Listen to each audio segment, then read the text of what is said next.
Next question came in from Rachel. Rachel asks, how do I know if my investments are performing well?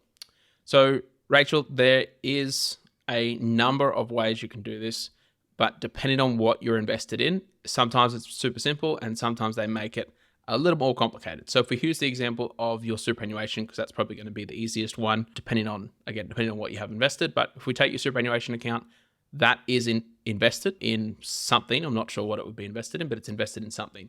So all investments within reason have a obligation to report the performance on a semi-regular basis. So some of them do it yearly, some of them do it every 6 months, some of them do it quarterly, and some of it gets reported daily. So it just depends on what you have invested.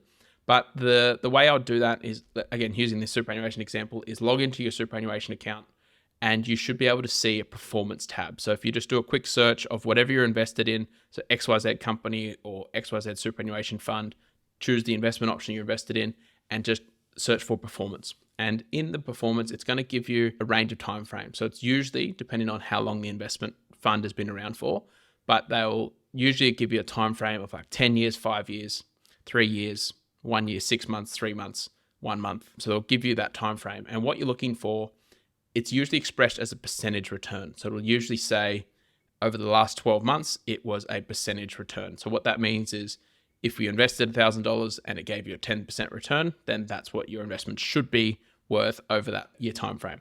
Now there's fees and taxes and things that come into it as well, but very simplistic way of thinking about it is you just take the percentage return and that should be expressed over a time frame. Now the hard thing is we never know what the share market's going to do going forward. We can only ever look backwards.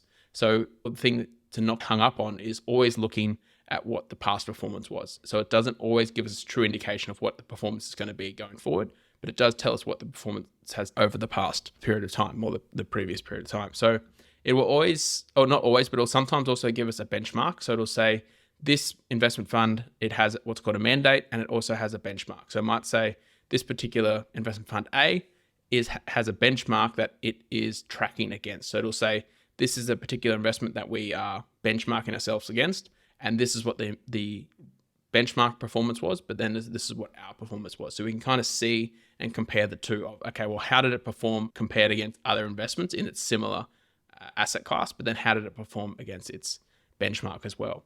And the key thing to think about there is not in all investments are the same. So it's not always a good idea to compare investments with other people unless you know exactly what they're invested in. And this is one of the issues that I have with the advertising around superannuation funds on TV, where they say XYZ superannuation fund performed by 8% over the past 12 months.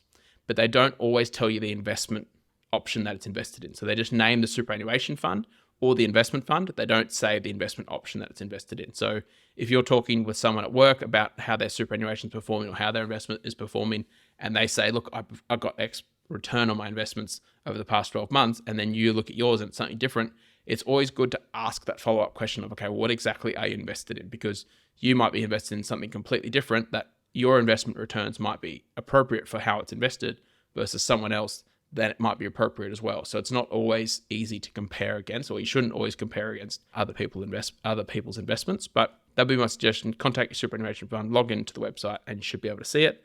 If you'd invested outside of superannuation, you should be able to do a quick Google search, log into your corresponding investment platform or share portfolio of wherever you're invested in, and you should be able to see how that investment has performed over time.